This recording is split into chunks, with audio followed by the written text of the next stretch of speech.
Hello and welcome.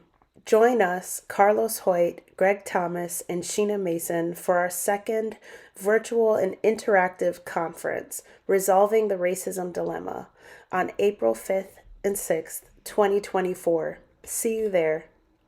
Share your thoughts on the potential impact of a curriculum that infuses the theory of racelessness into it. The theory of racelessness is central to future K12 learners. If we want to create a world without racism, however one defines it, then we have to stop teaching young people to put themselves into the very machinery we're seeking to dismantle and hopefully destroy. Now, one way that we have to do that is by using science textbooks and other books that do not present race as biological.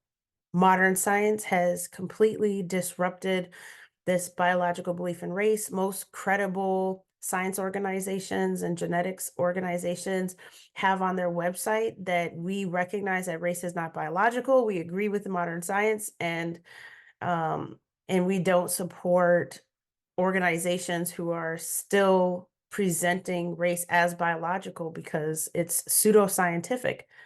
And of course, we've known this for a long time, at least a century.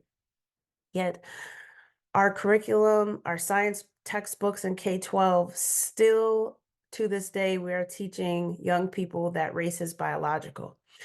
Now, the reason this remains so problematic is that it really, really helps to root our minds, our imaginations, our worldviews into the machinery of racism, thereby keeping us there. Because if we believe that race is biologically real, then there's nothing that we could reconstruct or reform about it, and we certainly couldn't and shouldn't abolish it.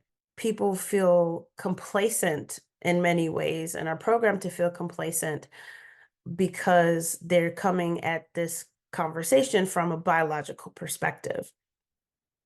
We should also stop teaching students that race is a social construction, because whether we're pigeonholing folks into a social construction view of race or a biological view of race, there are other ways to still view race.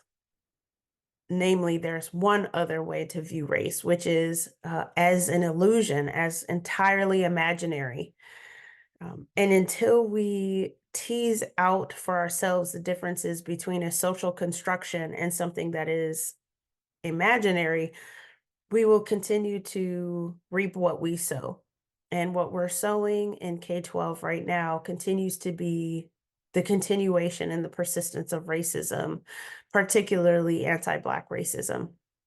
So if we open the door to K12 learners to all of the philosophies of race and exploring the history of humanity from the perspective of all of these philosophies of race, and looking in different contexts and different times to see what philosophies of race are coming to the surface, what philosophies of race are dominating at that time, and inviting students to consider what philosophies of race would help create a world without racism, then we're opening the door to more people, number one, seeing the benefit of ending racism and desiring that and working toward that, and having the worldviews and lenses that are a prerequisite to creating that world together.